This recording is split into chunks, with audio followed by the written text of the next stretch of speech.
सहनावतु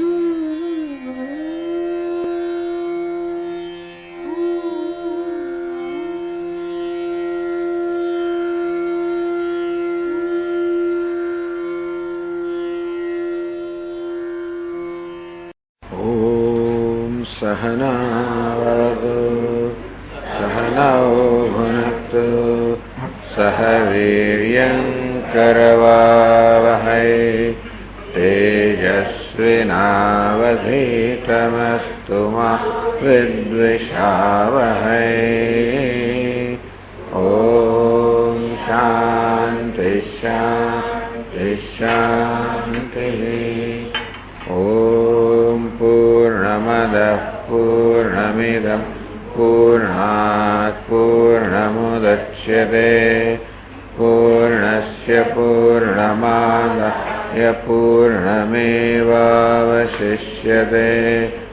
ॐ शान्ति शान्ति शान्तिः।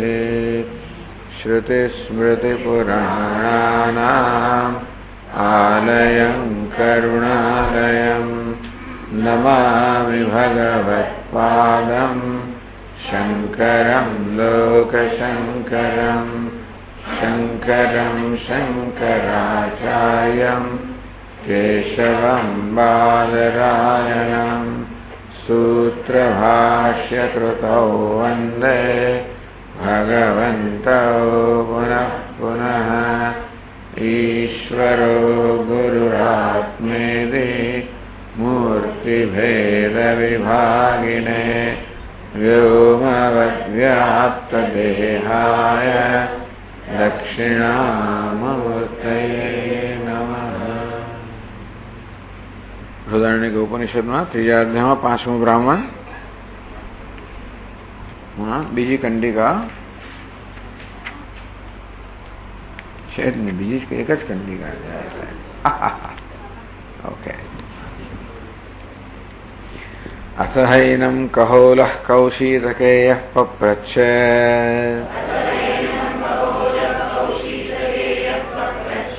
याज्ञवल्क्येति होवाच यदेव साक्षादपरोक्षात् ब्रह्म य आत्मा सर्वान्तरः तं मे व्याचक्ष्वेति एष त आत्मा सर्वान्तरः। प्रथमो याज्ञवल्क्य सर्वान्तरः योषणाया पिपासे शोकं मोहं जरां मृत्युमत्येति एतं वैतमात्मानं विदित्वा ब्राह्मणाः पुत्रैषणायाश्च वित्तैषणायाश्च लोकैषणायाश्च व्युत्थाय अथ भिक्षाचर्यं चरन्ति या ह्येव पुत्रैषणा सा वित्तैषणा या वित्तैषणा सा लोकैषणा वेह्येते एषणे एव भवतः। तस्माद् ब्राह्मणः पाण्डित्यं निर्विद्य बाल्येन तिष्ठासेत् बाल्यं च पाण्डित्यं च निर्विद्य अथ मुनिः अमौनं च मौनं च निर्विद्य अथ ब्राह्मणः स ब्राह्मणः केन स्यात् येन स्यात् तेन ईदृश एव अतोऽन्यदार्थं ततोह कौहोलः कौशीतकेयः ઉપર રામ. આમ પછી યાજ્ઞવલ્ક્યજીને કહોલ કૌશિતકે પ્રશ્ન કર્યો. જે ઉશસ્ત ચાકરાયણ કહ્યું હતું એ વિષયમાં જ આ પ્રશ્ન છે. યદેવ સાક્ષાત અપરોક્ષાત બ્રહ્મ, એવકાર ઉમેરવામાં આવ્યો. જે સાક્ષાત અપરોક્ષાત બ્રહ્મ છે, જે આત્મા સર્વાંતર છે, તેની મને વ્યાખ્યા કરો. એ ઉત્તર આપવામાં આવે છે તે આત્મા સર્વાંતર. એ કહોલ, આ તારો જે આત્મા છે એ સર્વાંતર છે. કથમો યાજ્ઞ સર્વાંતર હૈ. ઘણી વસ્તુના આત્મા રૂપે કહેવામાં આવે છે. દેહ, ઇન્દ્રિય, મન, બુદ્ધિ વારંવાર. તો એમાંનું કયું આત્મા છે જે સર્વાંતર છે?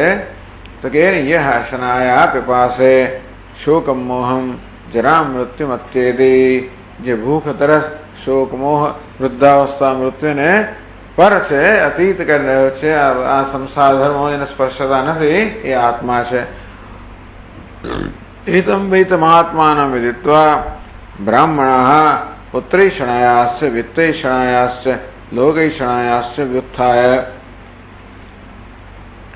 આ આત્માને આ પ્રકારે જાણીને, પોતાને આ પ્રકારે જાણીને કે હું સાક્ષાત અપરોક્ષાત બ્રહ્મ છું, અર્થાત અને અશનાયા પિપાસા શોક મોહ જરા મૃત્યુ આ સર્વ ધર્મથી અસ્પૃષ્ટ છે, હું નિત્ય મુક્ત છું, એ રીતે પરોક્ષતા જાણીને પણ અથવા ભિક્ષાચર્ય વ્યુત્થાય લોકો ઉપર ઉઠી જાય છે. પુત્રૈષણાયાશ્ચ વિત્તૈષણાયાશ્ચ લોકૈષણાયાશ્ચ.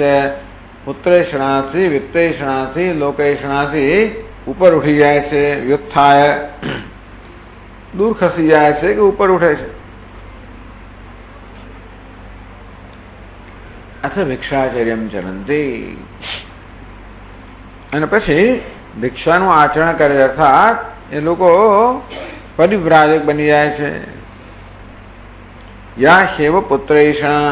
તો ઈષણા માટે કહેવામાં આવ્યું યા શૈવ પુત્ર ઈષણા સા વિત્તેષણા. જે પુત્રની ઈષણા છે એ જ વિત્તની ઈષણા છે. યા વિત્તેષણા સા લોકેષણા. જે વિત્તની ઈષણા છે એ જ લોકની ઈષણા છે. તો અત્યારે ઉભે હેતે ઈષણે એવ ભવતઃ. આ બે ઈષણાઓ જે છે, આ બે જ ઈષણાઓ છે. અત્યારે આ વિભાગની અંશની ચર્ચા ચાલી રહી છે. 202 પાના પર કહ્યું કૌશિતકેય મતિમાન કહોલસ્તમ અભાષત. બુદ્ધિમાન કહોલ કૌશિતકે પૂછ્યું ઉશસ્તોક્તમ અનુદ્દેથમ આત્મા બ્રહ્મ કથમ ભવેત. ઉશસ્ત ચાકરાણે કહેલું એનો જ અનુવાદ કરીને પૂછ્યું કે કેવી રીતે આત્મા બ્રહ્મ હોઈ શકે. અને પ્રશ્ન એ છે કે આત્મા બ્રહ્મ ક્યાં હોઈ શકે? આત્મા સંસાર ધર્મોયમ ક્ષુધિતશ્ચ વિપાસિત. આપણો અનુભવ છે કે આત્મા તો બધા સંસાર ધર્મ, ક્ષુધા, પીપાસા, બધા સંસાર ધર્મથી વિશિષ્ટ છે. સંસાર ધર્મ ધરાવનારો છે, સંસાર ધર્મથી પ્રભાવિત છે, સંસારી છે. શોક મોહ સમાવિષ્ટ. શોક અને મોહ વિચારો આવિષ્ટ છે, પ્રવિષ્ટ છે, વ્યાપ્ત છે. જાયતે મ્રિયતે તથા. વળી જન્મે છે અને મરે છે. આમ દેહના, પ્રાણના, મનના ધર્મોની વાત કરવામાં આવી. એ બ્રહ્મ કેવું છે? ષડુર્મિ રહિતમ બ્રહ્મ. બ્રહ્મ એ તો જાણીતું છે કે બ્રહ્મ છે આ શોક મોહ અશ્નાયા વિપાસા જરા મૃત્યુથી પર છે. અનયો તાદાત્મ્યમ અનયો કથમ. આ બંનેની તદાત્મતા કેમ હોઈ શકે? તો ઐક્યનો તો સવાલ જ નથી. કે બધા હોઈ શકે. ઇતિ ઉક્તે યાજ્ઞવલ્ક્યોપી તમાહ મુનિપુંગવમ. આ પ્રકારે જયારે કહેવામાં આવે તો યાજ્ઞવલ્કે શ્રેષ્ઠ મુનિ શ્રેષ્ઠને કહ્યું ષડુર્મયો ન સંત્યત્ર પ્રાણ બુદ્ધિ શરીરગાહ. તો કે આ ઉર્મિઓ જે છે એ તો પ્રાણ બુદ્ધિ શરીરગાહ, પ્રાણના, શરીરના અને મનના ધર્મ છે. પ્રાણના, બુદ્ધિના અને શરીરના ધર્મ છે. તો અશના પીપાસા છે એ પ્રાણનો ધર્મ છે. શોક મોહ છે બુદ્ધિનો, એ બુદ્ધિ એટલે અંતઃકરણનો ધર્મ છે. અને જરા મૃત્યુ છે શરીરના ધર્મ છે. ટૂંકમાં કહોલ કૌશિત કે પૂછ્યું કે પ્રત્યક્ષ વિરોધ છે આત્મા અને બ્રહ્મમાં, એ કેમ હોઈ શકે? તો યાજ્ઞવલ્કે ઉત્તર આપી રહ્યા છે કે પ્રત્યક્ષ વિરોધ ત્યારે કહેવાય જ્યારે તમે જે માનો છો કે ભૂખ તરસ વગેરે આત્મા ધર્મ છે, આત્મા ધર્મ હોત તો ને, એ તો ઉપાધિના ધર્મ છે. ભૂખ તરસ પ્રાણના ધર્મ છે અને શોક મોહ તો બુદ્ધિના ધર્મ, મનના ધર્મો છે. જરા મૃત્યુ શરીરના ધર્મો છે. આત્મની એતેન સબ્રહ્મ કથ્યતે વેદવાદિભિ. ન આત્મની ન સંતિ આત્મની. આ બધા સંસાર ધર્મો આત્મામાં છે. એ કારણથી સબ્રહ્મ વેદવાદિભિ સબ્રહ્મ ઇતિ કથ્યતે. એ કારણથી વેદવાદીઓ કહે છે કે આત્મા બ્રહ્મ છે, કારણ કે આત્મા ષડુર્મિથી પર છે. આત્મજ્ઞાનવતામ પુંસામ સંસારો નૈવ બાધક. અરે ભાઈ, આત્માનું જ્ઞાન ધરાવનારા મહાપુરુષો છે, એમને જરા સંસાર બાધક બનતો નથી. બંધત પ્રસર લક્ષણામ બાધામ કરતું વેદા ન શકતા. આ સંસાર જ્ઞાની પુરુષોમાં પણ બંધનની બાધા ઉત્પન્ન કરી શકતો નથી. તો પછી આત્મા જેના જ્ઞાનને કારણે જ્ઞાની પુરુષો આ બંધનની બાધાથી મુક્ત હોય, એ આત્માની વાત જ શું કરે? કુત આત્મને સ્યાત સર્વદા બ્રહ્મરૂપેણ અસંસારિણમાત્માનમ બ્રહ્માભિન્નમ નિરંજનમ બુદ્ધિસાક્ષણમેતમ તમ વિજ્ઞાયાત્ર દ્વિજોત્તમા વામદેવ સમાહ પૂર્વે પ્રવ્રજંતિ ગતૈષણાઃ. એતમ વૈ તમાત્માન વિજ્ઞાય બ્રાહ્મણા પુત્રૈષણાયાસ્ય વિત્તૈષણાયાસ્ય લોકૈષણાયાસ્ય વિત્થાય અથ ભિક્ષાચર્યમ ચરતિ. એ વાક્ય સમજાવ્યું. એતમ વૈ તમાત્માન વિદિત્વા. એ જે આત્મા છે એને જાણે. એટલે કેવો આત્મા? અસંસારિણ આત્મા. એ આત્મા અસંસારી છે. બ્રહ્મ અભિન્નમ, જે બ્રહ્મથી અભિન્ન છે, નિરંજન છે. બુદ્ધિ સાક્ષિણમ, આ ધર્મનો સાક્ષી છે. એતમ વૈ તમાત્માન વિજ્ઞાય. એતમ, આ પેલો કયો? આ સંસારિણમ બ્રહ્મ અભિન્નમ નિરંજનમ બુદ્ધિ સાક્ષિણમ એતમ વૈ તમાત્માન વિજ્ઞાય પુત્રૈષણાયાસ્ય વિત્તૈષણાયાસ્ય લોકૈષણાયાસ્ય વ્યુત્થાય અથ ભિક્ષાસો પ્રવ્રજંતિ ગતૈષણાઃ. આત્માનું આ પ્રકારનું પરોક્ષ જ્ઞાન હોય તો પણ કોઈ એષણા રહે નહીં. વાસ્તવ નિત્ય મુક્ત છું, તેથી મારે કશું સિદ્ધ કરવાનું છે જ નહીં. કઈ સિદ્ધ કરવાનું હોય તો ત્યાં સાધન સાધ્યનો પ્રશ્ન છે, પરંતુ જે હું સિદ્ધ કરવા માંગે જીવનમાં, તો હું છું, એ જ હું છું. આ બધું સિદ્ધ કરવાની ઈચ્છા કેમ જન્મે છે? આત્માનો આ પ્રકારનો સ્વભાવ છે, માટે એવું સિદ્ધ કરવાની ઈચ્છા જન્મે છે. આત્મા નિત્ય પૂર્ણ હોવાને કારણે પૂર્ણ બનવાની ઈચ્છા જન્મે છે. આત્મા નિત્ય મુક્ત છે, માટે મુક્ત બનવાની ઈચ્છા જન્મે છે. બધી ઈચ્છાઓની પાછળ આત્મા જ હશે. કેવો આત્મા? અજ્ઞાત આત્મા. પણ છેવટે આત્મા જ બધી ઈચ્છાઓનો મોહ છે. એ આત્મા તો હું છું જ. તો ઈચ્છા શેને કારણે હોય? જે વસ્તુ પોતાની પાસે નથી એને પ્રાપ્ત કરવાની ઈચ્છા હંમેશા હોય. કહ્યું ને, બે પ્રકારની ઈચ્છાઓ છે.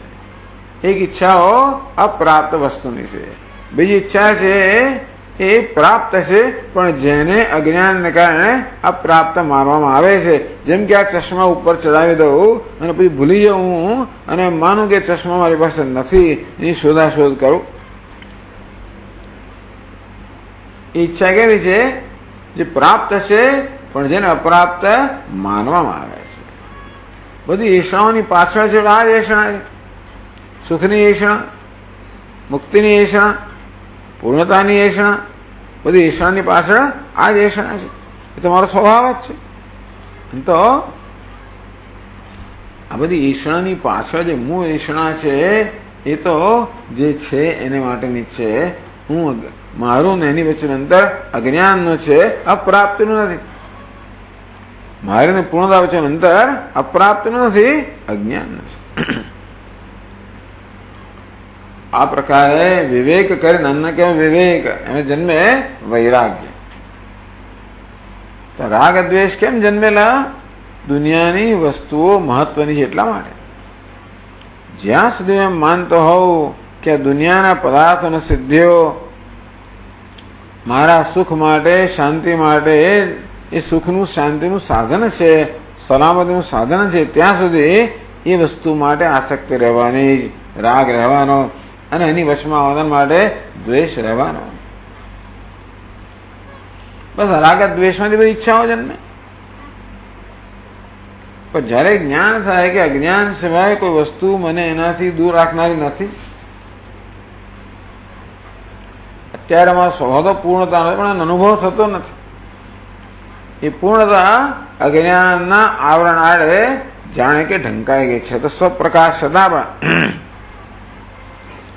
જેમ પેલું રજ્જુ સર્પને આડે ઢંકાઈ ગયું હોય તો પૂરેપૂરું ઢંકાયો નથી.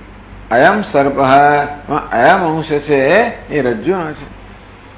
રજ્જુનો અનુભવ તો છે પણ એની ઓળખ નથી. તેમાં આત્માનો સદ અનુભવ છે. અહમ અસ્મી સદા ભામી કદાચિત નાહમ પ્રિય. હું છું, સદા ભાસું છું, ક્યારે અપ્રિય નથી, એવો આત્માનો સતત અનુભવ તો છે જ. એની ઓળખ નથી. આ ઓળખના અભાવને કારણે, અનુભવના અભાવને કારણે એમ કેવું તો કહો.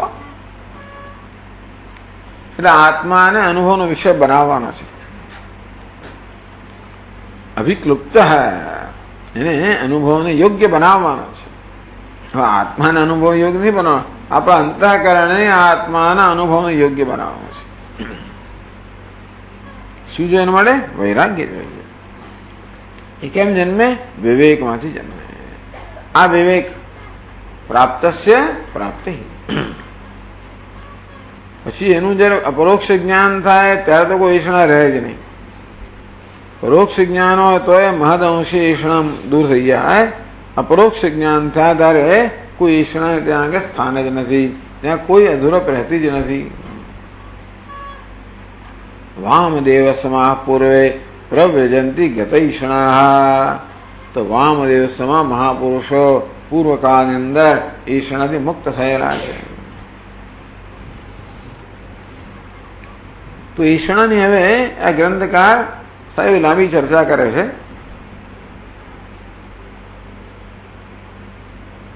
તત્ર ઈષણાયાઃ સ્વરૂપભેદાન આહ.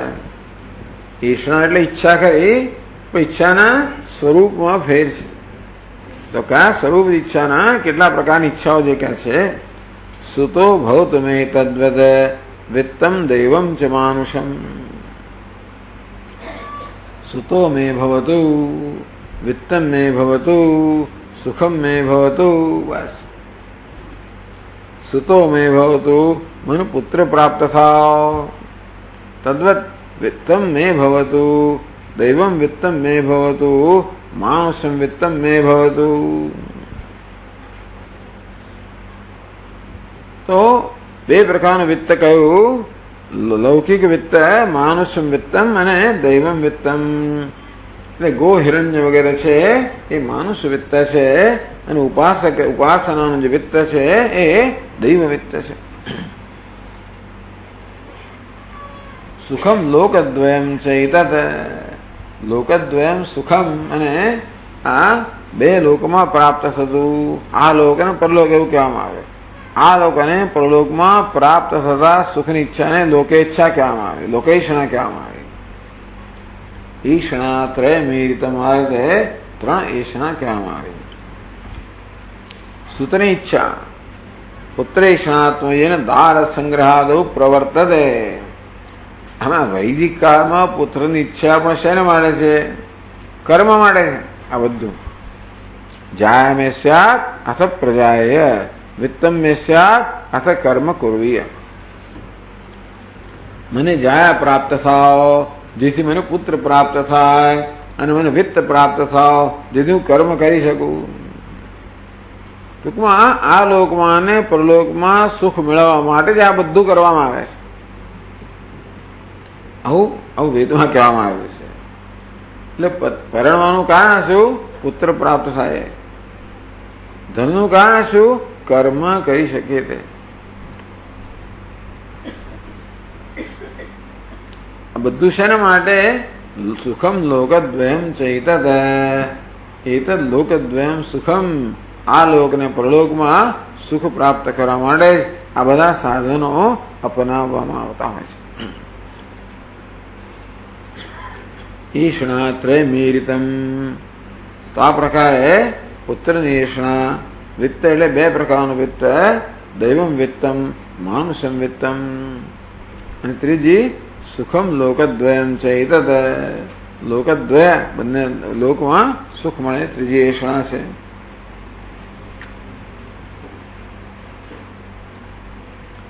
અહીં પુત્રૈષણા સા વિત્તૈષણા એ કેવી રીતે કહે છે? પિતુ પુત્રો ભવેદ વિત્તમ યથા ક્ષેત્રમ યથા પશુ. કહે છે કે પુત્ર પણ પિતાનું ધન જ છે, સંપત્તિ છે. યથા ક્ષેત્રમ યથા પશુ. જેમ ખેતર વગેરે હોય, જમીન વગેરે હોય, પશુ વગેરે હોય, એ ધન છે, તેવી રીતે આ પુત્ર પણ પિતાનું ધન છે. કારણ કે પુત્રમાં સુખનું કારણ છે. પુત્રેણેવ અયમ લોક જય. કારણ કે પુત્રથી આ લોક પ્રાપ્ત થાય છે, અને એ રીતે આ લોકના સુખનું સાધન હોવાના કારણે પુત્ર પણ સાધન છે અને વિત્ત પણ સાધન છે. તો વિત્ત પણ આ લોકના સુખનું સાધન છે, પુત્ર પણ મર્યા પછી આ લોકના સુખનું સાધન છે.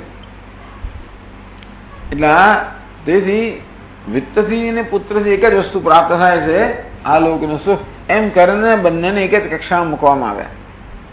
બંને આ લોકના સુખનું સાધન હોવાને કારણે બંનેને એક કક્ષામાં મૂકવામાં આવ્યા. વિત્તમ ચ સુખદમ તદ્વત ઇહ લોકે પરત્ર ચ. અને વિત્ત પણ શું છે? આ લોકને પરલોકમાં સુખ આપનારો છે. પુત્ર પણ આ લોકમાં સુખ આપનારો છે, અને માટે એને પણ વિત્ત સમાન ગણવામાં આવ્યો. એટલે વિત્તૈષણામાં પુત્રૈષણાનો સમાવેશ કરી દેવામાં આવ્યો. કારણ કે પુત્ર એ જ કામ કરે છે જે કામ વિત્ત કરે છે, તેથી એનો સમાવેશ કરવામાં આવ્યો. ઈતલ્લોક જય સાધનત્વાત. કારણ કે આ લોકના જયનું સાધન છે. વિત્ત પદમ છે એ લોકે પરલોકે વા યત સુખદમ સુખ સાધનમ તત્ર પ્રસિદ્ધમ. આ શબ્દ વિત્ત કે ધન પ્રસિદ્ધ છે. આ લોકમાં અને પ્રલોકમાં જે સુખનું સાધન હોય એ માટે વિત્ત શબ્દ વપરાય છે. તથા જ વિત્તૈષણાત્વેન સકલ સુખ સાધનૈષણાનામ સંગ્રહ. ટૂંકમાં વિત્તૈષણામાં પુત્ર પણ આવી ગયો, એટલે વિત્તૈષણામાંથી એને કારણે સકલ વિત્ત શું બતાવે છે? સકલ સુખ સાધનમ. તો વિત્તૈષણા શબ્દ જે છે એ બધા સુખના સાધન માટે વાપરવામાં આવ્યો. કારણ કે માનુષમ વિત્તમ જે છે એ આ લોકમાં સુખનું સાધન છે, દૈવ વિત્તમ છે પરલોકના સુખનું સાધન છે, અને પુત્ર પણ આ લોકના સુખનું સાધન છે. માટે પુત્ર અને વિત્તને ભેગા કરીને વિત્તૈષણા. એટલે વિત્તૈષણાથી સકલ સુખ સાધન એષણાનામ સાધન, બધા સુખના સાધનની એષણાને વિત્તૈષણા કહેવામાં આવે. અતએવ શ્રુતૌ પુત્રેષણા વિત્તૈષણયો અભેદ હોય ઉક્તૈ ભાવ. યાહિ પુત્રેષણા સા વિત્તૈષણા એવી શ્રુતિમાં પુત્રેષણા વિત્તૈષણાનો અભેદ કહેવામાં આવે. લોકૈષણા પદેન ચ સકલ ફલ કામનાનામ સંગ્રહ. તો લોકૈષણા શબ્દથી શેનો સંગ્રહ છે? કામ ફળની ઈચ્છાનો, ફળની કર્મ ફળનો. ફળની ઈચ્છા જે છે, ફળના સાધન છે કર્મ, એના માટે વિત્ત, અને કર્મ પરિણામ છે સુખ, એ છે લોક. लोकैषणा पदेन च सकल फल कामनानाम संग्रह બધા ફળની કામનાઓનો સંગ્રહ થયેલો છે. લોકપદસ્ય સુખપરતાયા પૂર્વ શ્લોકે ઉક્તત્વાત, કારણ કે આગળના શ્લોકમાં કહેવામાં આવ્યું કે આ લોક શબ્દ છે એ સુખનો વાચક છે.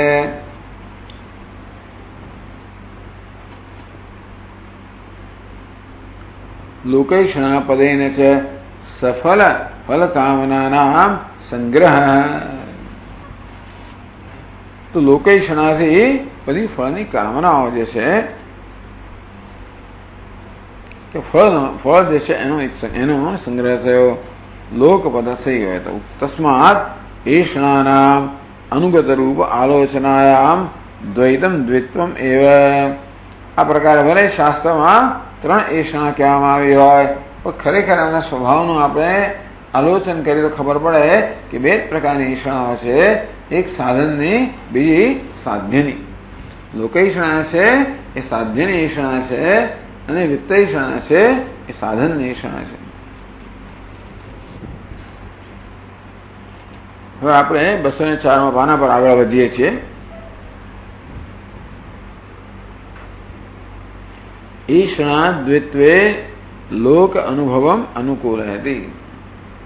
આ બે પ્રકારની ઈષણા છે વિષયમાં લોકો અનુભવ છે એ એને અનુકૂળતા બતાવે છે.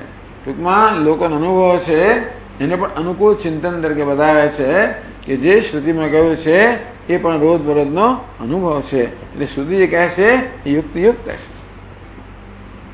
ઈચ્છતી વગેરે. इच्छत्यभिहतः सर्वम् सुखमस्त्विति नापरम् सुखं चात्मन्य संसारे सर्वानन्दातिशायिनी स्वप्रकाशे सति प्रज्ञे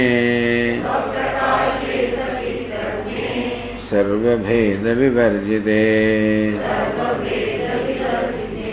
नापरत्रयतः सर्वम् उदर्के दुःखदं सुतम्.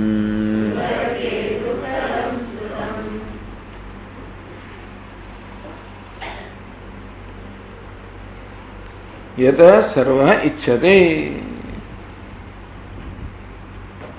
यतः सर्वो जनः इच्छति. प्रथमं फलभूतं सुखम एव इच्छति. सुखम अस्तु इति इच्छति. દરેક જણની આ જ ઈચ્છા છે ને, સુખ પ્રાપ્ત થાવ. સુખ પ્રાપ્તિ, દુઃખ નિવૃત્તિ એની ઈચ્છા હોય.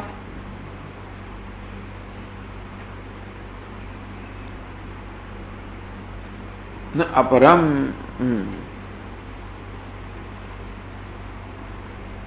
तो सर्वो जनः प्रथमं फलभूतं सुखमेव इच्छति. फलस्य साक्षात् यत्न साध्यताम् आलोच्य तत्साधनमपि इच्छति. पहली इच्छा से नहीं जन्मे, सुखनी इच्छा जन्मे, कामनी इच्छा जन्मे. પછી માણસ અન્વેષણ કરે કે આ સુખની ઈચ્છાને કેમ પૂરી કરવી, તજવીજ કરે. પછી નક્કી કરે આ એ સુખ મેળવવા માટે આ કરવું જોઈએ. એ ધર્મ હોય કે અધર્મ હોય, જે કે હોય આ મેળવવા માટે આ કરવું જોઈએ. એ પ્રકારે પહેલા સુખની ઈચ્છા, પછી સુખ મેળવવાના સાધનની ઈચ્છા.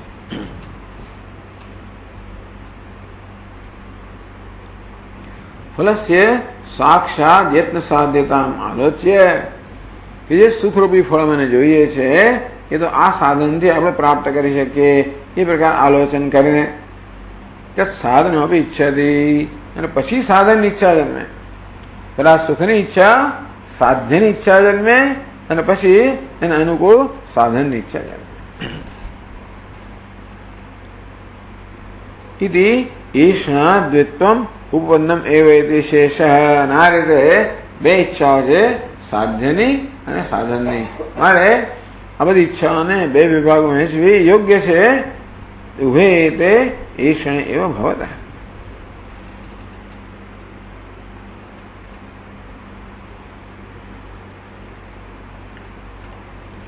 एतत् अभिप्रायणेव श्रुतौ वित्तेषणा लोकेषणयोः अभेदोक्तैः भावः। यहाँ वित्तेषणा सा लोकेषणा, या पुत्रेषणा सा वित्तेषणा, या वित्तेषणा सा लोकेषणा। पहला पुत्रेषणा ने वित्तेषणा नो एकता बतावવામાં આવી, પછી વિત્તેષણા અને લોકેષણા એકતા बतावવામાં આવી કે આ બે જ એષણા છે, ખરેખર એક જ એષણા જે સુખની એ સાધન ઈચ્છા જન્માવે છે। એટલે કે જગતના પદાર્થોની ઈચ્છા માત્ર પદાર્થો માટે નથી, સુખ માટે છે। કોઈને કશું પણ જોઈતું હોય તો એ વસ્તુને માટે નહીં, માત્ર પશાને માટે એ વસ્તુને સુખનું સાધન માનવામાં આવે છે અને માટેની ઈચ્છા જન્મે છે। કોણ કોને સુખનું સાધન માને જુદી વાત છે। આપણે જેને ફેંકી દઈએ, કોઈ પકડી લે, એને વાળે સુખનું સાધન બની શકે, પણ દરેક જણ સુખ ઈચ્છે છે, એ સુખનું સાધન ઈચ્છે છે।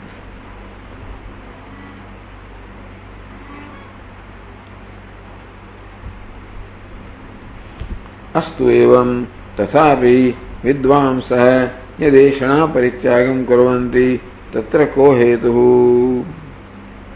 इति चेत्, छतां पण अस्तु एवं भले भाई, भले बे प्रकारनी ઈચ્છા હોય, સાધ્યની ઈચ્છા ને સાધન ઈચ્છા, ભલે સમજ્યા, ત્રણ ઈચ્છા નથી, બે છે, ભલે અસ્તુ એવમ, ભલે એ પ્રકારે ભલે રહ્યું। तथापि तो पण विद्वांसः यदेषणा परित्यागं कुर्वन्ति तत्र को हेतुः। પણ વિદ્વાન જે છે એષણા ત્યાગ કરે છે, એની પાસે શું કારણ છે? ઈષણા તો બે સમજ્યા, સાધ્ય ને સાધન નહીં, પણ વિદ્વાન લોકો બધા ઈષણા ત્યાગ કરે છે, એની પાસે શું હેતુ હશે ભાઈ?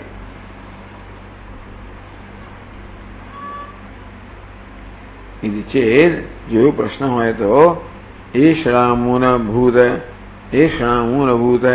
अविद्या हानि एव इत्याह।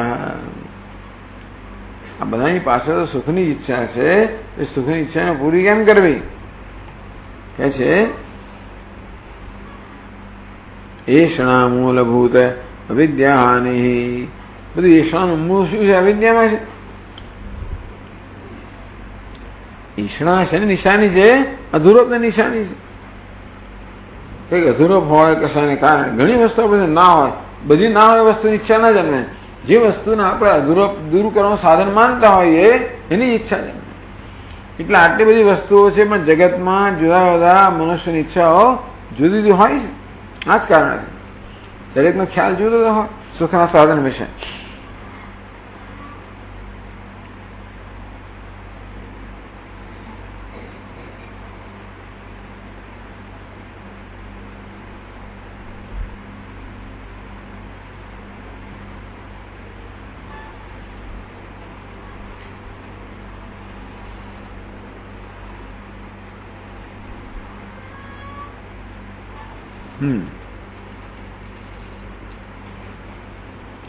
इच्छेत्यपि तत्सर्वं सुखमस्तु इति न अपरम। सुखम च आत्मनि असंसारे।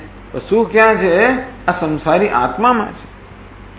સર્વાનંદાતિશાયની, બધા આનંદનો અતિશય જેનામાં છે, અથવા જે નિત્ય છે, આનંદ સ્વરૂપ છે, અનંત આનંદ સ્વરૂપ છે, એ આત્મામાં જ બધું સુખ છે। એ આત્મા કોઈ અસંસારી છે, અર્થાત સંસાર ધર્મ સ્પૃષ્ટ છે, સંસાર ધર્મને ક્યારે સ્પર્શી ના શકે, અગત્યની વસ્તુ છે। એટલા માટે આખો સિદ્ધાંત આવ્યો અધ્યાસનો। ભાઈ સંસાર તો આત્મામાં હોય જ ના શકે, છતાં સંસારનો અનુભવ થાય તેનું કારણ શું? એ પછી આવે આ પ્રક્રિયા અધ્યાસ, અધ્યારોપ। કે મનુષ્ય ઉપાધિમાં અધ્યારોપ કરીને પછી અલ્પતાની લાગણીથી પીડાય છે। પોતે અલ્પતાની લાગણીથી પીડાય છે, એનું કારણ છે ઉપાધિમાં અહમ ભાવ, મમ ભાવ। એ કેમ જન્મ્યો? અધ્યાસથી। અન્યોન્ય અધ્યાસ, શરીરના ધર્મનો આત્મા પર, આત્માના શરીર પર। શરીરના આત્મા કહેવામાં આવે છે, એટલે શરીરની સુખાકારી બધું કરવામાં આવે છે।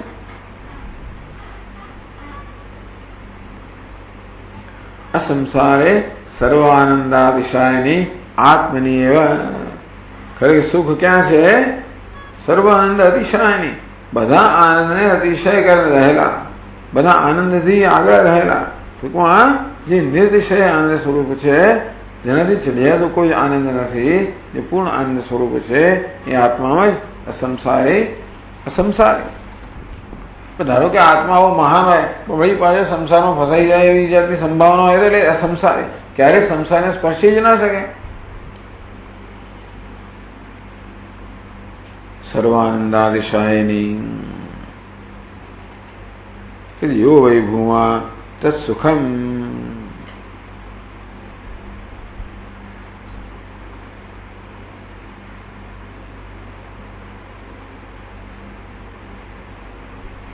અને તથાપि વિદ્વાંસ એષણા પરિત્યાગમ કુર્વંતિ તત્ર કો હેતુ.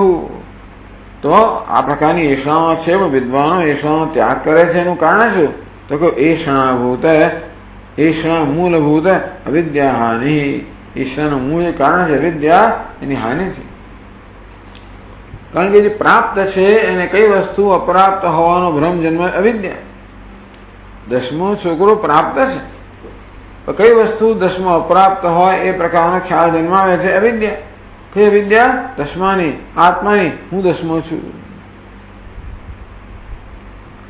તેવી રીતે આત્મા પૂર્ણ છે છતાં અવિદ્યા ત્યાં અપૂર્ણતાનો ખ્યાલ જન્માવે છે. અવિદ્યા શબ્દ વાપરવામાં આવે સામાન્ય રીતે બંને શક્તિનો અંદર સમાવેશ થાય. એક તો આવરણ અને વિક્ષેપ. વસ્તુ મૂળ તયા જ્ઞાન ન હોવું, એ જ્ઞાનમાં વળી પાછો વિક્ષેપ હોવો, એટલે કે એ જ્ઞાનમાં અધ્યાસ હોવો, વિપરીત જ્ઞાન હોવું. એટલે ટીકા કરે છે યો વૈ ભૂમા તત્સુખમ ઇત્યાદિ શ્રુતે ન અલ્પે સુખમસ્તિ. અલ્પમાં મર્યાદિતમાં ક્યારે સુખ ના હોઈ શકે? જે ભૂમા છે, અમર્યાદિત છે, એ સુખ છે. ત્યારે શ્રુતે આત્મનેવ સુખમ ન અન્યત્ર. સુખ તો માત્ર આત્માનો સ્વભાવ છે, જે કશાનો નહીં.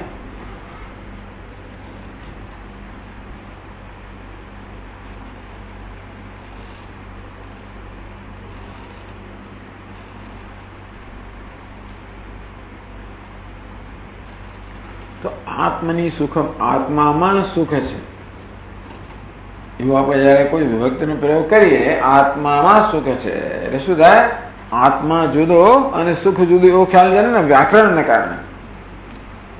આત્મની સુખમ કઈ વિભક્તિ છે? આત્મની સપ્તમી ભક્તિ. વાહ! સપ્તમી શેને વપરાય છે? અધિકરણ. તો એટલે આત્મા સુખનું અધિકરણ છે. આત્મામાં સુખ છે. સુખ શું છે? આશ્રિત છે. આત્મા આશ્રય છે. આશ્રય આશ્રિત સંબંધ છે. તો બંને જુદા હોય. ઘડિયાળ ટેબલ પર છે તો ટેબલ જુદું હોય, ઘડિયાળ જુદી હોય. તો સુખ આત્મામાં છે એનો અર્થ કે સુખ જુદું ને આત્મા જુદો. તો આત્મા કેવો છે ભાઈ? એટલે કે અયંતુ પુરુષસ્ય ચૈતન્યમ. પુરુષસ્ય ચૈતન્યમ, આ પુરુષની ચેતનતા, પરમાત્માની ચેતનતા. ત્યાં છઠ્ઠી વિભક્તિ થઈ. છઠ્ઠી પણ સંબંધ બતાવે છે. પરમાત્મા સંબંધી ચેતનતા. તો ચેતનતા જુદી, પરમાત્મા જુદો એવો ખ્યાલ આવે સંસ્કૃતની વ્યાકરણની આ રચનાથી. પણ અમે કેવી છે એમાં એ ષષ્ઠી કેવી છે? એ તો રાહો શિરવત. એ ષષ્ઠી તો માત્ર ઔપચારિક ષષ્ઠી કહેવાય. કહેવા ખાતે ષષ્ઠી, તે તો ઔપચારિક સપ્તમી છે.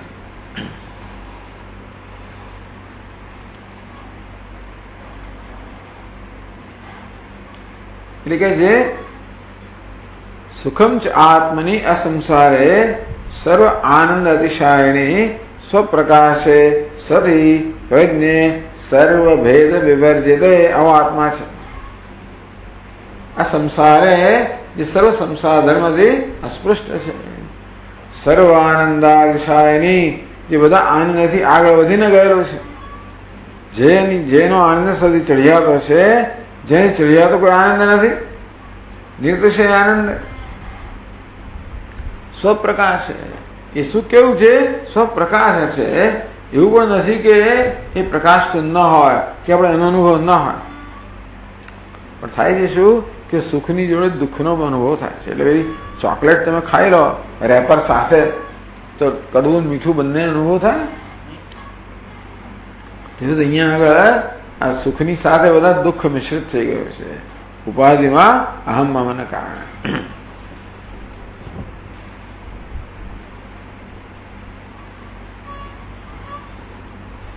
आत्मा के स्वप्रकाश એટલે એક પહેલી બાતનું કહેવાનું આત્મ સુખસ્ય સાધન નિરપેક્ષમ વક્તુમ સ્વપ્રકાશતા ઉક્તિ.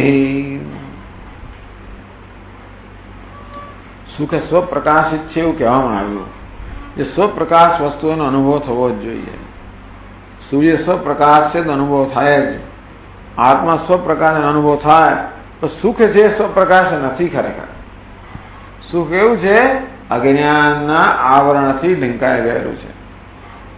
હમ અસ્મી એ અસ્મી છે સ્વપ્રકાશ, ભાવી સ્વપ્રકાશ છે. સુખ છે એ સ્વપ્રકાશ છે પરંતુ એનો અનુભવ નથી. અજ્ઞાનના રાગદ્વેષના આવરણની આડે આવી ગયો હોવાને કારણે સુખરૂપી સૂર્યનો અનુભવ નથી.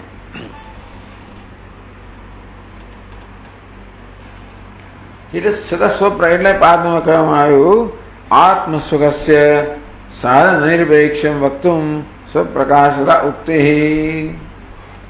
કારણ કે આત્માના સુખને પ્રાપ્ત કરવા માટે કોઈ પ્રકારના સાધનની અપેક્ષા જ નથી. હું સુખ સ્વરૂપ છું, માત્ર અજ્ઞાન રૂપી આવરણ દૂર કરવાની જરૂર છે, એટલે કોઈ સાધનની જરૂર નથી. એટલે જે વસ્તુ સાધનથી પ્રાપ્ત થતી હોય આપણે અન્ય હોય અને જડ હોય પરપ્રકાશ્ય હોય.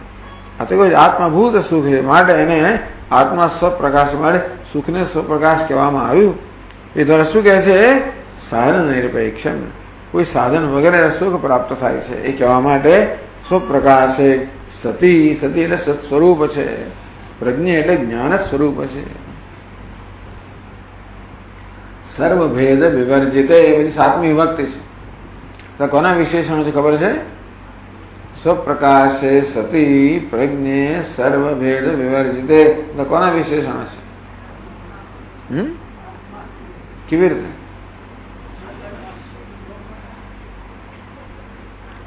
આત્માના વિશેષણ બરાબર છે, પણ શા બધી કહેવામાં આવ્યું? વ્યાકરણનો પ્રશ્ન છે, આ વેદાંતનો પ્રશ્ન નથી. આત્મની સાતમી વિભક્તિ છે. આ બધા વિશેષણો સાતમી વિભક્તિ હોય તો વિશેષણ વિશેષ્ય એક જ વિભક્તિમાં હોય. લિંગ પણ એક હોય, વિભક્તિ પણ એક હોય, વચન પણ એક હોય. આત્મને એક વચન છે પણ આ બધા પણ એક વચન છે.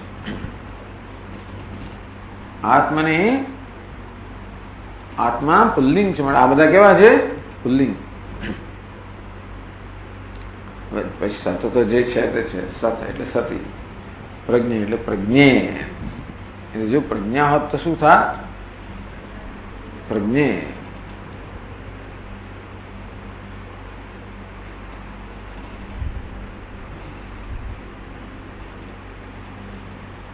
ના પરત્ર સુખ ક્યાં છે? આત્મા જ આ પ્રકારનું સ્વરૂપ છે, ત્યાં સુખ છે, અન્યત્ર નહીં.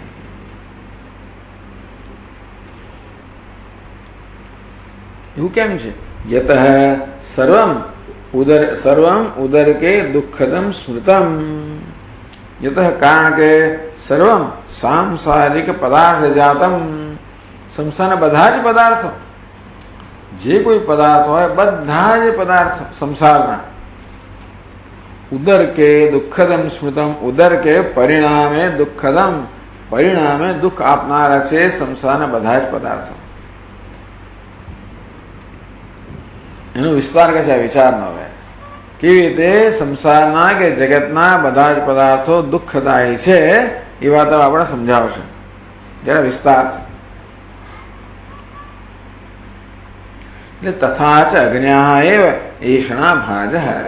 માટે આ કોણ છે જે ઈષણાને સમર્થન આપે છે? ઈષણાનું પોષણ કોણ કરે છે? ઈષણાને પૂરી કરવા માટે કોણ સતત પ્રયત્નશીલ છે? અવિવેકી મનુષ્ય. એ વિવેકી મનુષ્ય જે જાણે છે કે આ ઈષણા તો અધૂરપની નિશાની છે, મારામાં ખરેખર અધૂરપ છે નહીં, પણ આ ઈષણા તો અધ્યાસમાંથી અજ્ઞાનમાંથી જન્મી છે, તું જાણતો હોય એ ઈષણાને સમર્થન ના આપે, જસ્ટિફિકેશન ના આપે. આ તો મનમાં ઈચ્છા જન્મે, ઈચ્છા સાચી જ છે, હોવી જ જોઈએ. તું કોણ કહે છે? અજ્ઞા એવ ઈષણા ભાજ હૈ. ઈષણાને સત્યતા કોણ આપે છે? અજ્ઞાની મનુષ્ય છે, ઈષણાને સત્યતા આપે છે. એ લોકો ઈષણા ધરાવનારા હોય છે, એ લોકો ઈષણાને મહત્વની માનના હોય છે. બીજી ઈચ્છા ના હોય તો બધી પ્રોગ્રેસ કેવી રીતે થાય? ઈચ્છા ના હોય તો વિકાસ થાય કેવી રીતે? જે કે બધા પરિવર્તનો થયા, જે કે શોધખોળો થઈ, જે બધી બધી ઈચ્છાના પરિણામે, તમે ઈચ્છાની કેમ ટીકા કરો છો? ઈચ્છાની ટીકા નથી, પણ ઈચ્છાની પાછળ સુખની અપેક્ષા હોય તો એ પૂરી થવાની નથી. ઈચ્છાની પાછળ અપેક્ષા છે કંઈક નવું કરીએ, ચાલો કે સમાજની સેવા કરીએ, કે દુનિયાની સેવા કરીએ, કંઈક પ્રદાન કરીએ, કશું કોન્ટ્રીબ્યુટ કરીએ, બરાબર છે. પણ આ વસ્તુની પ્રાપ્તિ દ્વારા હું છું એના કરતા વધારે સુખી બનીશ, એ અપેક્ષા ખોટી છે. કશી વસ્તુમાં મનુષ્યને સુખ આપવાની ક્ષમતા નથી. ઉદર કે સુખ તો નહીં, ઉદર કે પરિણામે દુઃખદમ સ્મૃતમ. અંતમાં દરેક વસ્તુ દુઃખ આપનારી છે, માટે આ ન સમજનાર જ લોકો, જે સમજે છે એ લોકો ઈચ્છાને પછી પોષણ ના કરે, મહત્વ ના આપે, સત્યતા ના આપે. ઈચ્છા જન્મે તો એને જવા દે, એને પકડી ના રાખે, એની પાછળ ના પડે. અજ્ઞા એવ ઈષણા ભાજયતિ દ્વયો અર્થ. આ ક્યાં છે? સાંસારિક પદાર્થાનામ દુઃખ રૂપતામ પ્રપંચયતિ જનનીતિ અષ્ટાદશભિ. આ જનની એ શ્લોકથી માંડીને 18 શ્લોકની અંદર ગ્રંથકાર કેવી રીતે સાંસારિક વિવેક જન્મા, વૈરાગ્ય જન્મા માટે વિવેક કરે છે ગ્રંથકાર પોતે. આપણે ન કરીએ તો એ કરી આવે છે આપણને. વિવેક એટલે શું કે ભાઈ દુનિયા સાંસારિક પદાર્થની દુઃખ રૂપતાનું આલોચન કરવું, એના પરિણામે એમના માટે આપણને શું જન્મે? વૈરાગ્ય જન્મે, કે ભાઈ નહીં જોઈએ. ઉદાસીનતા પણ નહીં, એક પ્રકારની નિર્વેદ ઉદાસીનતા જન્મે, થોડી ઘણી અભાવ જન્મે. એનો અર્થ શું જન્મે? અભાવ જન્મે. ક્યારેક થોડીક તિરસ્કાર પણ જન્મે. તો એ પણ એટલા માટે જરૂરી છે કે આપણે વિચાર નથી કર્યો માટે કેટલી બધી વસ્તુને વળગીને રહ્યા છીએ, અને વળગીને રહીશું માટે ગ્રંથકાર વિચાર કરે, જેથી જે વસ્તુને વળગીને રહ્યા હોઈએ એને આપણે છૂટી કરીએ, ભાઈ જવા દો, બધું પકડી ના રાખીએ. આ પકડવામાં બહુ મોટો બોજ રહેલો છે, છોડવામાં સરળતા છે, તો બોજમાંથી રાહત હશે. સાંસારિક પદાર્થાનામ દુઃખ રૂપતામ પ્રપંચયતિ. આ સંસારના પદાર્થો દુઃખ સ્વરૂપ છે, એ 18 શ્લોકમાં વિસ્તારથી કહે છે. 237 શ્લોકમાં કહે છે,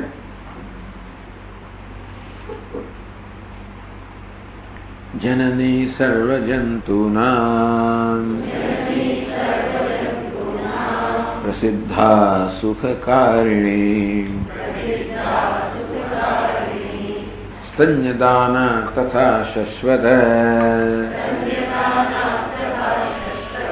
રક્ષણાદ ભૂર્યપાયતઃ મલાદ્યપનયાત તદ્વત ચિત્રા સ્નેહાદિલૌકિકા કોપતો મરણાદ્વાસા દદ્યાદ દુઃખમ સુદુઃખસહમ.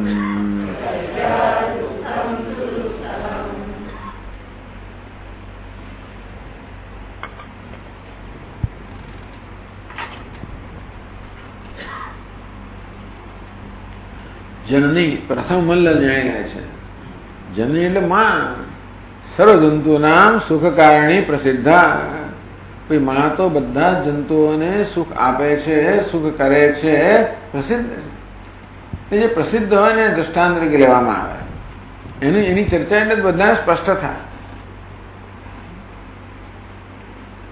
યા જંતુનામ જનની કેવી રીતે સ્તન્યદાનાત. સ્તન્યમ એટલે પયા. બાળકને દૂધ પીવડાવે. અહીં કહે છે કે ખરેખર બાળક જન્મે ત્યારે માતા અત્યંત અશક્ત હોય છે. અશક્તતમ દશા હોય ત્યારે એ અશક્તતમ દશામાં એ પોતાનું દૂધ પીવડાવે છે બાળકને, એનું પોષણ કરવા માટે, એનું રક્ષણ કરવા માટે. સ્તન્યદાનાત તથા શાશ્વત રક્ષણાત ભૂર્યપાયત. ભૂર્યપાયત શું છે? એ સંધિ છે. સંધિ. ભૂરી અપાયત. વાહ વાહ. Very good.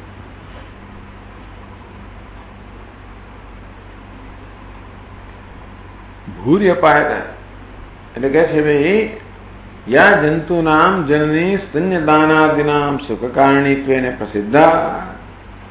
આ જંતુઓની માં જે સ્તન્ય અર્થાત પયદાન દ્વારા અત્યંત સુખનું કારણ છે, અને બીજા અનેક રીતે. આ તો એક દ્રષ્ટાંત આપ્યું. અનેક રીતે માતા સુખનું કારણ છે, જગતની અંદર એ પ્રસિદ્ધ છે. સાપી એ પણ કોપ મરણાભ્ય. માતા જે ગુસ્સે થઈ જાય, માં છે ને ક્યારેક રુદ્ર રૂપ એનું જોવા મળે ખરું આપણને. તેથી આમ સામે સૌમ્ય રૂપ જોવા મળે, આપણે ક્યારેક રુદ્ર રૂપ પણ જોવા મળે. અને ત્યારે જે સૌમ્ય રૂપથી આપણે ટેવાયેલા હોય ને ત્યારે રુદ્ર રૂપ જોઈએ ને ત્યારે આપણે એકદમ આમ એ થઈ જઈએ. વારંવાર રુદ્ર રૂપ જોતા હોય તો કઈ ખાસ ન થાય, પણ સૌમ્ય રૂપ ક્યારેક રુદ્ર રૂપ જોઈએ ને તો આપણે હાલી જઈએ. મરણાભ્યામ એ માતાનું મૃત્યુ થાય તો સવાલ જ નથી. દુઃખમ દદ્યા એ જ માં જે બધી રીતે સુખ આપનારી છે એ પણ દુઃખ આપનારી બની જાય છે. એથી દ્વયો સંબંધ. એ બીજો શ્લોક પણ વાંચવો જોઈએ. હા વાંચો. કોપ તમારા નગર વાંચો. એટલે આ ભૂરી અપાયત. ભૂરિભ્ય બહુવિધેભ્ય અપાયેભ્ય અપાયેતુભ્ય જરાજ્ઞાદિભ્ય રક્ષણાત. હંમેશા શાશ્વત, હંમેશા બાળકનું રક્ષણ કરનારી છે. અપાયત. અપાય એટલે દુઃખ આપનાર. દુઃખપ્રદ જે તત્વ હોય, હાનિપ્રદ તત્વ હોય, હંમેશા પેલું બાળક તો સમજે ને, એટલે પેલું દીવો પકડવા જાય, અગ્નિ હાથ નાખવા જાય, એ તો સાપને પકડવા જાય, વીંછીને પકડવા જાય, બિચારાને ખબર જ ના આવે. જરા થોડું મોટું થયા પછી હું કહે છે દૂર રહે, ત્યાં સુધી એને ત્યાંથી તો એટલે કેટલા બધા હવે તે હાનિપ્રદ તત્વો કેટલા બધા આજુબાજુ હોય ને, એ કરતું હોય બીજાનું મચ્છર કરડે ને પેલું કરડે ને એને બીજે દૂર પણ ના કરી શકે ને. બાલ્યે દુઃખાતરેકો મલ લુલિત વપુઃ સ્તન્યપાને પિપાસા નો શક્ત ચેન્દ્રિયેભ્ય ભવગુણજનિતા જંતવો મામ તુદંતી. નાના રોગાદિ દુઃખાત રુદન પરવશ શંકરમ ન સ્મરામી. બાળપણમાં બહુ તકલીફ હોય છે બધી. માં બધી મલાદિ અપનયાત એનું મળમૂત્ર બધું સાફ કરે છે, પણ કહેશે કે એને શરીરની મલિનતા સાફ કરે, પણ મનની મલિન સતત શિખામણ આપતી હોય. માં કેવી છે? સતત બાળકને શિખામણ આપતી હોય. શેના માટે? બાળકના હિત માટે. કોઈક લોકો હોય છે મા બાપ બાળકને ચોરી કરતા શીખવાડે, એમાં હોય છે, પણ મોટે ભાગે તો માં હંમેશા ઈચ્છે કે પોતાનું બાળક કેવું હોય? શ્રેષ્ઠ બને. બધાની એવી ઈચ્છા હોય પોતાનું બાળક મોટું થઈને શ્રેષ્ઠ બને. એ પ્રકારની હંમેશા પોતાની સમજ પ્રમાણે, પોતાની શક્તિ પ્રમાણે સતત બાળકને બહુ આપ્યા જ કરતી હોય. આ રીતે બાળકને મનનું માલિન્ય છે એ દૂર કરવા માટે પણ માં સતત પ્રયત્ન કરતી હોય છે. મલાદિ અપનયનાથ એટલે તો મલ વગેરેનો મળ જે શરીરનો મળ અને મનનો પણ મળ. તદચિત્રાત સ્નેહાદિ લૌકિકાત તો કે ભૂરિભ્ય ભૂવિધિ અપાયેભ્ય અપાય હેતુભ્ય જલ અગ્નિયાદિભ્ય પાણીથી પણ રક્ષણ કર્યો તો આમ ખસતું ખસતું જાય, બાલ્કનીમાં પહોંચી જાય, ચડવા જાય, બહાર જોવે રોકી દે ને, પાણીમાં પડવા જાય, બધું જ છે. કેટલું ધ્યાન રાખવું પડે, સતત ધ્યાન રાખવું પડે. ઉપર ચડી જાય, નીચે ઉતરી જાય, બહાર નીકળી જાય, દોડી જાય, શું શું કરે બધું. એટલે જલ અજ્ઞાદિભ્ય રક્ષણાત આ જળ છે, અગ્નિ છે વગેરેથી રક્ષણ કરનારી છે માં. આ બધા કેવા છે? બધા હાનિપ્રદ તત્વો છે, દુઃખપ્રદ તત્વો છે. રક્ષણા આ બધાથી રક્ષણ કરનારી છે. ચિત્રાત સ્નેહાદિ લૌકિકાત એટલે શું? ચિત્રાત અદ્ભુતાત સ્નેહાદિ લૌકિકાત સ્નેહ આદિ કારણમ યસ્ય તાદૃશાત લૌકિકાત મુખચુંબનાદિ રૂપાદિ ઇત્યપી.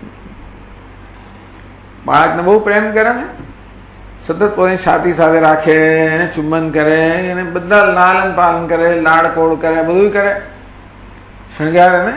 યમુના જળમાં કેસર ગોળી સ્નાન કરાવું, શામળા હલકે હાથે રંગો ચોળી લાડ લડાવું, શામળા વગેરે બધી માં પોતાના બાળકમાં કરતી હોય ને. પછી ટપકા કરી દઉં ગાલમાં, નજર ન લાગે શ્યામ સુંદર ને ટપકા કરી દઉં ગાલમાં, એવું પણ કરે. આમ કેટલું બધું માનું આખું જીવન જ બાળક પર જ હોય છે ને, બાળક પર કેન્દ્રિત જ હોય.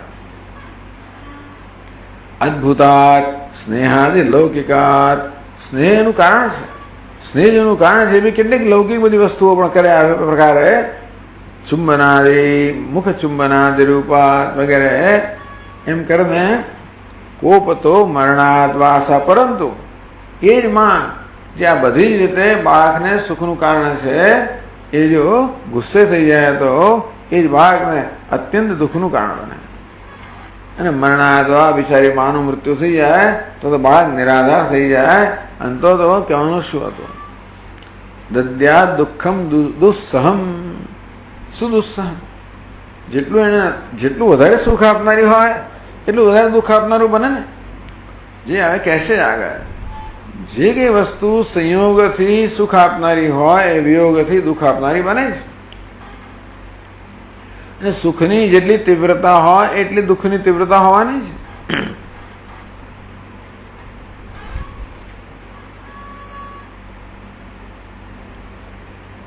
તો કોપ તો મરણાદવા તત્ર જનન્યા મરણાદ દુઃખદત્વમ તુલ્ય યોગિતયા સ્ફુટયતિ જનન્યા ઇતિ.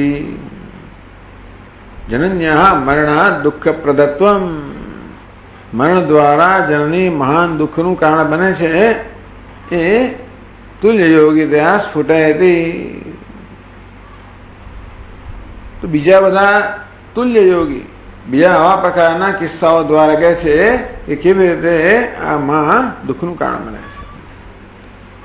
239 શ્લોકમાં કહે છે જનન્યા મરણમ બાલ્યે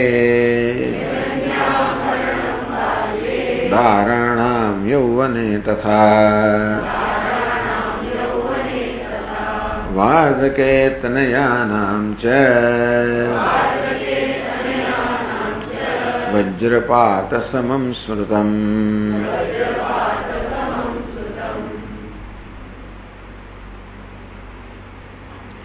જનન્યા મરણમ બાલ્યે તુલ્ય યોગીતા. બે હવે તુલ્ય દુઃખોની વાત કરે છે કે બાળપણમાં માતાનું મૃત્યુ થઈ જવું, બાળક હજી એટલે નાનું હોય ને માનું મૃત્યુ થઈ જવું ભયંકર દુઃખદાયક છે.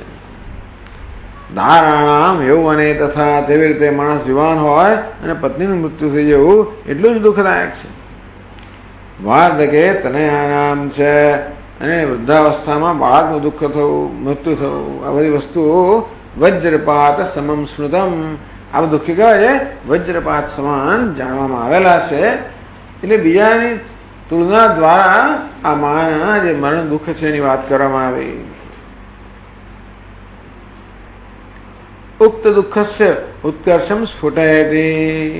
આ બધાની અંદર બીજા બધા દુઃખ કયા તો ખરા, પણ છતાં આ માના બાળપણમાં જે મરણ થાય એ દુઃખ તો સૌથી વધારે તીવ્ર હોય છે. એ સ્પષ્ટ કરે છે પછીના શ્લોકની અંદર, 2 શ્લોકમાં. નાગ્ને પ્રવેશને દુઃખમ છેદને વપુષો ન ચ જીવત શૂલ સંક્ષેપે ભૃગોર્વા પતને નહીં તાદૃશમ દુસ્સહમ દુઃખમ નાન્યસ્માદપી કારણાત જનન્યાદિમૃતૌ દુઃખમ બાલ્યાદૌ જાયતે યથા.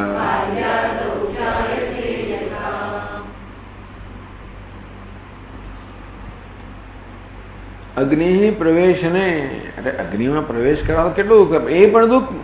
ટૂંકમાં બાળપણમાં માને ગુમાવવાનું જે દુઃખ છે એની તુલનામાં આ દુઃખો પણ નથી. અગ્નિ પ્રવેશને, અગ્નિમાં પ્રવેશ કરવો, છેદને વપુષો નવ ન છે, અને આપણા શરીરનું છેદન કરવામાં આવે, આ ભયંકર દુઃખદાયક, ભયંકર પીડા કરનારા બધા અનુભવો છે. જીવત શૂલ સંક્ષેપે, માણસ જીવતો હોય અને સૂળીએ ચડાવવામાં આવે. ભૃગોર્વા પતને નહીં, ભૃગો શૂલ સંક્ષેપે, શૂલો પરિનિધાને, સૂળી પર ચડાવવામાં આવે. ભૃગો પર્વતોચ્ચ દેશાદ. ભૃગો કયો શબ્દ છે ભાઈ? કયો શબ્દ છે? કયો? મને સંભળાતું નથી ભાઈ. ભૃગુ, ભૃગુ કઈ વિભક્તિ છે? 5મી કે 6ઠી? કે 6ઠી ના થાય ભૃગો?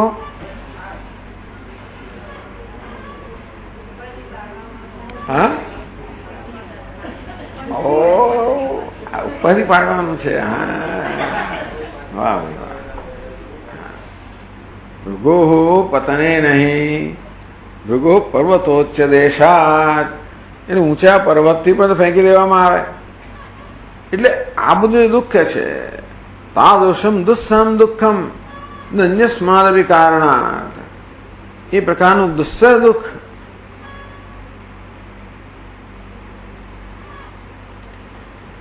અન્યસ્માદપી કારણાત જનન્યાદિ મૃતૌ દુઃખમ બાલ્યાદૌ જાયતે તથા.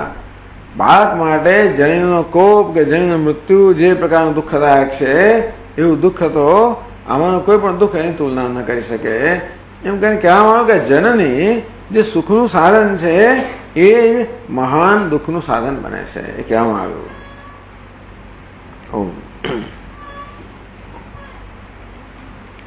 ઓમ પૂર્ણમદઃ પૂર્ણમિદં પૂર્ણાત પૂર્ણસ્ય પૂર્ણમાદાય પૂર્ણમેવાવશિષ્યતે. ઓમ શાંતિ શાંતિ શાંતિ. શંકરં શંકરાચાર્યં કેશવં બાદરાયણં સૂત્રભાષ્યકૃતૌ વંદે ભગવन्तौ પુનઃ પુનઃ. ઈશ્વરો ગુરુરાત્મેતિ મૂર્તિભેદવિભાગિને વ્યોમવદ્વ્યાપ્તદેહાય દક્ષિણામૂર્તયે નમઃ. ઓમ શાંતિ શાંતિ શાંતિ. હરિ ઓમ. શ્રી ગુરુભ્યો નમઃ. હરિ ઓમ.